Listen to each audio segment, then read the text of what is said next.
আসসালামু আলাইকুম রহমতুল্লাহি ওয়া বারাকাতুহু। সুপ্রিয় দর্শক, আপনারা সবাই কেমন আছেন?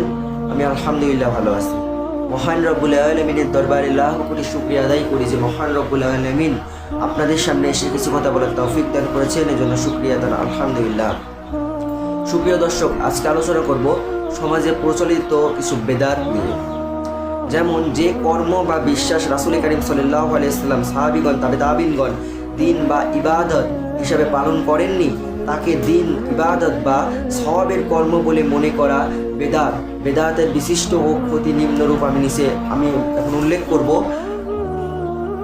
বেদাত একান্তই ধার্মিকদের পাপ। ধার্মিক ছাড়া কেউ বেদাতে লিপ্ত হয় না। বেদাত একমাত্র পাপ যা মানুষের পুণ্য মনে করে পালন করে। কোনো কর্ম বেদাত বলে গণ্য হওয়া সত্ত্বেও তাকে ইবাদত মনে করা। যেমন একজন মানুষ দাঁড়িয়ে, লাফিয়ে বা নতুন কোদন করে জিকির বা দুরূদ সালাম পড়ছেন। এরূপ দাঁড়ানো, লাফানো বা নতুন শরীআতে মূলত নিষিদ্ধ নয়। কেউ যদি জাগতিক কারণে এরূপ করেন তা পাপ নয়।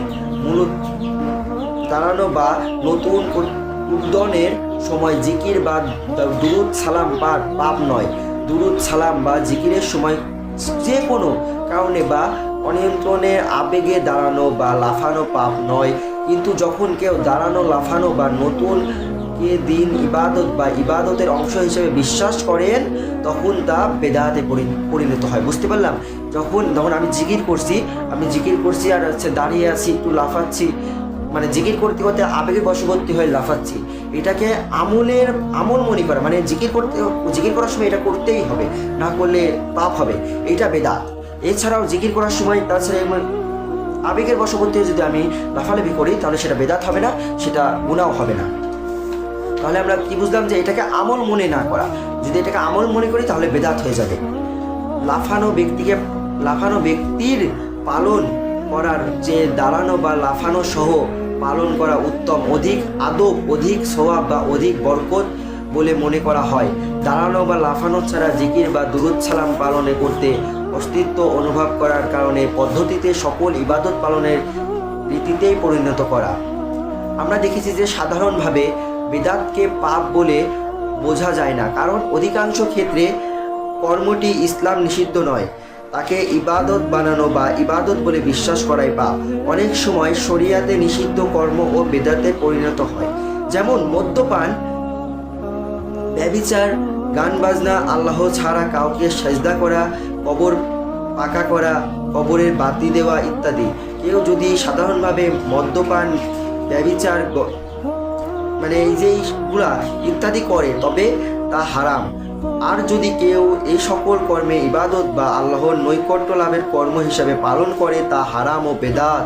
বাস্তবে অনেক ফিকির, মারফাতি বা সুফি নামধারী ব্যক্তি ধর্ম ও ইবাদতের নামে এই সকল মারিফাতে লিপ্ত হন। বেদাতের পাপ কয়টি ভাবেই আছে। বেদাতে সাইয়া আছে, বেদাতে হাসানা আছে। তা প্রত্যাখ্যাত অর্থ এক কর্ম আল্লাহ কবুল করেছেন। মানে বেদাত, এক কথায় বেদাত হলো রাসূল করিম সাল্লাল্লাহু আলাইহি ওয়াসাল্লামের একটা সুন্নাতকে দাফন করে একটা নতুন আমল নিয়ে আসাই হলো বেদাত। যেমন আমরা দাড়ি রাখছি, দাড়ি রাখতে মানে দাড়ি এক মুষ্টি হলেই কাটতে হবে, না কাটলে গুনাহ হবে, এটা মনে করা বেদাত। নামাজ পড়ছি, নামাজ পড়তে পড়তে দুরূদ শরীফ পড়ার পরে দোয়া মাসুরা পড়তেই হবে, এটা পড়তেই হবে।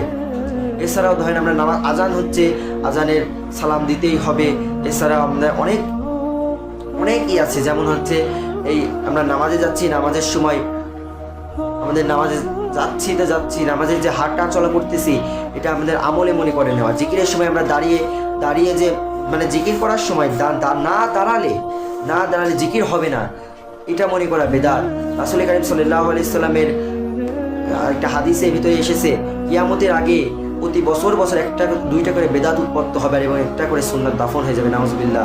এটা থেকে আল্লাহ তাআলা আমাদেরকে বেঁচে থাকার তৌফিক দান করুক। তাহলে আমাদেরকে বেদাত থেকে বেঁচে থাকার তৌফিক দান করুক। আমিন। ওয়া মা তাওফিকা ইল্লা বিল্লাহ। আসসালামু আলাইকুম ওয়া রাহমাতুল্লাহি ওয়া বারাকাতুহু।